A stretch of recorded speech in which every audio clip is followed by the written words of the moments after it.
excited about this one. And he'll be laying it all on the line as the intensity is palpable.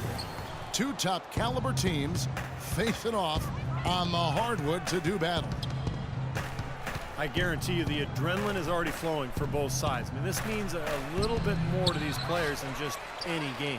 And Steve, it means more to the fans, too. We've got an electric atmosphere in here, just like it always is when these two teams get together.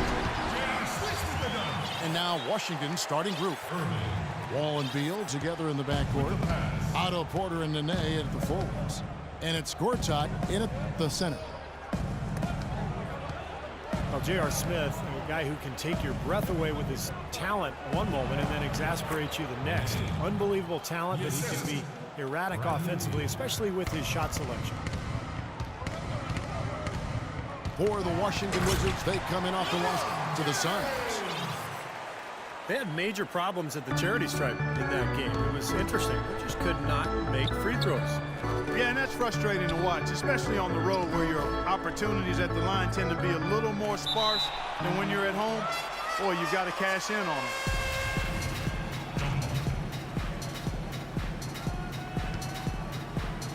it. So it's the Cavaliers now. On defense, the Wizards. The drive by LeBron. And lots of contact there. Missing the shot. He'll shoot two. It's going to go on Otto Porter Jr. Nice job there, attacking the rim and drawing the contact. Yeah, I like that play there. The defense had no choice but to foul in order to save the dunk. Both shots good from the stripe. Well, it's funny. Back when LeBron joined the Heat, some critics said he'd given up the chance to be the franchise player and carry his team. But guess what? No matter who LeBron plays with, he's always the franchise player. That's how good he is. And here are the Cavaliers now. Fresh from a win against Portland. And Kevin, they overcame a very poor shooting night to win that game. Well, you're not going to be able to win very often with a percentage as low as theirs. Yeah, no. Wow. Just floating to the rim on that slam. Boy, when he gets up and stays up. Boy, smooth and graceful. How about the hang time? That's impressive. The shot by Nene, no good. It's LeBron with the drive. And he takes that one up and powers it through. Tell you what, he can do a lot more damage to that rim than that when he wants to. And you know, Clark, with the lead they're enjoying, I'm surprised he didn't put a little something extra on that one. Me too. Well, I think he did plenty of damage anyway. It was only with one hand, but he threw it down pretty hard. The defense just couldn't recover in time. Yeah, the D pretty much went brain neutral on that one, Clark, wouldn't you? Yes, sir. I like that phrase. Yeah, I don't use that phrase very often, but to me, that's what happened. He shifted the brain into neutral. Yes, he did. That was embarrassing. Wall dishes to Gortat. Foul call that time on the way up. That'll give him two chances at the free throw line here. Gortat never really felt at home in Phoenix, it seemed, but he got a lot of his bounce backs and stuff when he was traded to the Wizards, where he was really a great fit alongside that young backcourt. And the Wizards trading Emeka Okafor and a draft pick for Gortat. Clark seemed like a pretty good move at the time. Yeah, you know, Okafor had that season-ending injury. The Wizards making a push for the playoffs, and they were able to re-sign Gortat this offseason.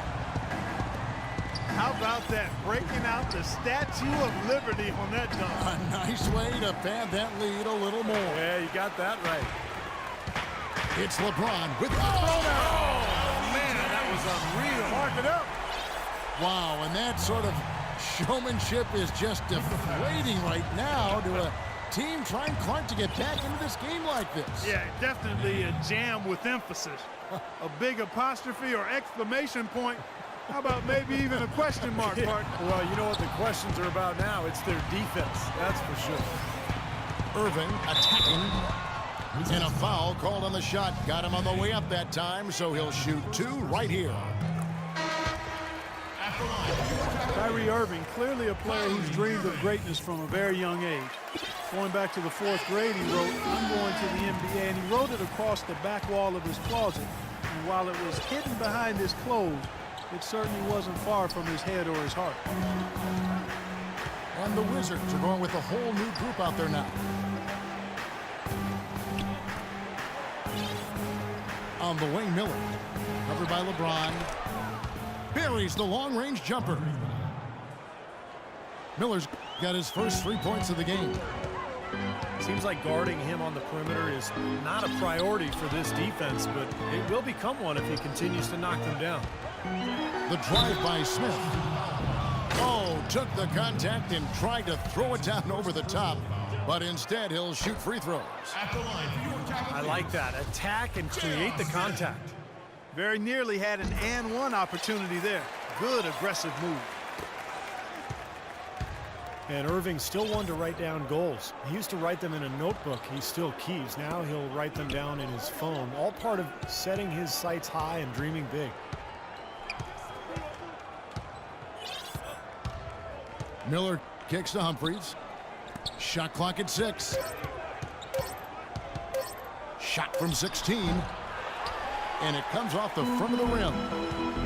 Boy, there was no hand in his face right there. I thought for sure he was going to knock that down. And their field goal percentage continues to climb. They really shot the ball well here today so far.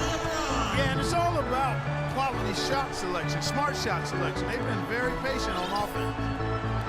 Outside, Webster. And the Wizards hit again from deep. This is great. Three-pointers going down quickly at both ends. Oh, how about that basketball fan? Beautiful. Wow. Wow, and that sort of showmanship is just And now the second quarter just getting set to start. And from what you guys have seen so far from Cleveland, what's your take? And a good start for this club. I like the way they played together, really moved the ball and did a nice job offensively. Yeah, excellent ball movement, and it's paid off on the scoreboard, too. And now, brought to you by Gatorade, all fueled up and ready to go. Let's reset our lineups. And so in the game for the Cavaliers, the two stars, LeBron and Love, at the 3 and the 4. J.R. Smith out there with Irving, and it's Thompson in at the 5 spot. Another bucket in the paint. That's something they just have not been able to stop today. I think it's time to make some adjustments defensively, Clark. I mean, what they've got going right now is not getting it done. Lays it up and banks it in. Webster's got 5 now. The Cavaliers leading by 8. The drive by James. And Cleveland again with the bucket. He's created some good opportunities for himself and made the most of them. Washington shooting has been terrific. 54% on the game. Bit of a controversial statement last year when LeBron said that there are no longer any real rivalries in the NBA. It seemed off at first, but he might have a point.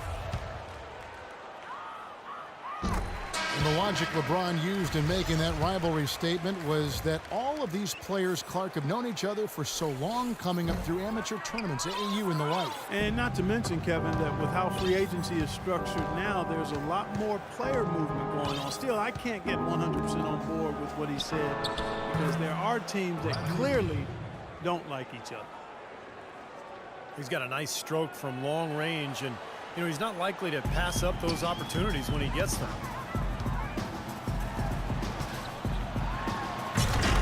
Goes in for the dunk. Nice work there in the paint. He has really established himself inside. So timeout called here, the first for Washington. Look at LeBron James. He's really been playing well. He's getting to the rack all game, and if they can't do a better job of keeping him out of the paint, they're in for a long night. Iman Shumpert is checked in for James. And a switcher also for Washington. Porter's checked in. And Doris Burke has something for us. Hey, Doris. Well, what a busy summer the Washington Wizards had. They brought in a lot of veterans, DeJuan Blair, Chris Humphries, and Paul Pierce. They're hoping that influx of experience will enable them to take the next step in the wide-open Eastern Conference. They've added some real depth in their front court, Kevin. DC fans have to be excited. Thank you, Doris. You know, sort of surprising he goes for a slam that difficult. while they're trailing? Yeah, but still, you know what? A magnificent move to the rim. But Agreed. guys, look, I don't know what the score is. That's the play we're all going to remember from this game. Porter with the steal. To the inside. Beal. Well, the Wizards very high on their young, athletic backcourt of John Wall and Bradley Beal. Both so young and lively. They can run the floor and score. I get the feeling they feel like the backcourt is really the foundation for this franchise moving forward. Deflects the pass. And that'll be Cleveland as it goes out of bounds. Cavaliers retain possession. A moment here now to see how the numbers stack up for Love.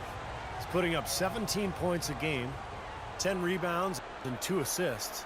And just look at those scoring totals. He's been doing what he does best, putting points on the board. Yeah, how valuable a player he is for them, Steve. Scores are always valuable. He gives them such a reliable option every time they have the ball. Well, you've seen some terrific offensive basketball over the last month. A lot of it thanks to the assist numbers put up by these point guards during that time. Second, John Wall. These are the best passers in the NBA, guys, no question about it. Every one of them is willing and able to be the floor general out there and make sure the offense is clicking. And, Steve, you touched on it there. I mean, they're fantastic distributors. But it's not just their passing that makes them great. I mean, it's their leadership on the court. Even when the ball's not in their hand, their leadership is fantastic. An indication there of why the scoreboard looks like it does. Very passive.